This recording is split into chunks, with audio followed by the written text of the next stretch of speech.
സസ്പെൻസിനൊടുവിൽ നിലമ്പൂരിൽ ബി.ജെ.പി. സ്ഥാനാർത്ഥിയെ പ്രഖ്യാപിച്ചു. മുൻ കേരള കോൺഗ്രസ് നേതാവ് അഡ്വക്കേറ്റ് മോഹൻ ജോർജ് മത്സരിക്കും. ശക്തമായ മത്സരമുണ്ടാകുമെന്ന് മോഹൻ ജോർജ്. സ്ഥാനാർത്ഥിയെ കണ്ടെത്താൻ ബി.ഡി.ജെ.എസ് യോഗം കോട്ടയത്ത് ചേരാനിരിക്കെ ബി.ജെ.പിയുടെ പ്രഖ്യാപനം.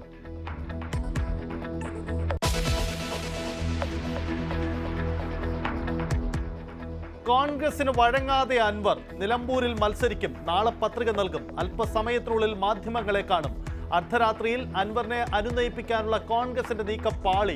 വിവാദമായതോടെ പാർട്ടി പറഞ്ഞിട്ടല്ല അൻവറിനെ കണ്ടതെന്ന വിശദീകരണവുമായി രാഹുൽ മാങ്കൂട്ടത്തിൽ.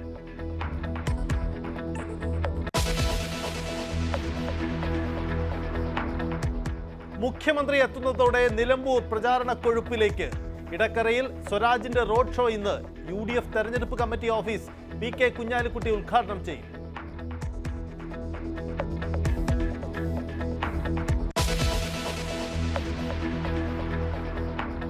രാജ്യത്ത് കോവിഡ് ബാധിതരുടെ എണ്ണം 4000-നടുത്തേക്ക്. ഏറ്റവും കൂടുതൽ കേരളത്തിൽ. 24 മണിക്കൂറിനിടെ 4 മരണം കൂടി. 1 മരണം കേരളത്തിൽ.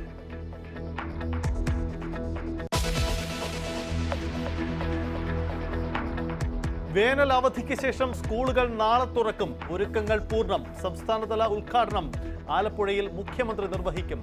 അധ്യാപക സംഘടന കോടതിയിൽ പോയതിനെ തുടർന്നാണ് പ്രവൃത്തി സമയം അരമണിക്കൂർ കൂട്ടേണ്ടി വന്നതെന്ന് വിദ്യാഭ്യാസ മന്ത്രി.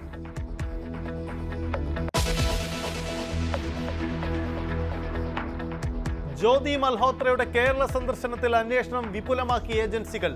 യുവതി കൊച്ചി കപ്പൽ ശാലയിലും സന്ദർശനം നടത്തി. വിവരങ്ങൾ ശേഖരിച്ച് രഹസ്യാന്വേഷണ വിഭാഗവും പോലീസും.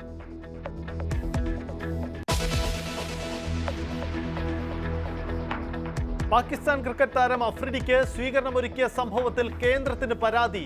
NIA കേസെടുക്കണമെന്ന ആവശ്യം. ദുബൈയിൽ നടന്ന പരിപാടിയുമായി ബന്ധമില്ലെന്ന് കുസാറ്റ്.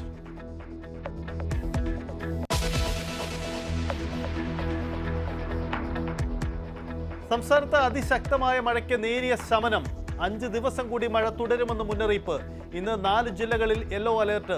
താഴ്ന്ന പ്രദേശങ്ങളിൽ വെള്ളക്കെട്ട് രൂക്ഷം. ഇടുക്കിയിലെ വിനോദസഞ്ചാര കേന്ദ്രങ്ങളിലെ നിയന്ത്രണം നീക്കി. വടക്ക് കിഴക്കൻ സംസ്ഥാനങ്ങളിൽ മഴക്കെടുതിയിൽ 28 മരണം.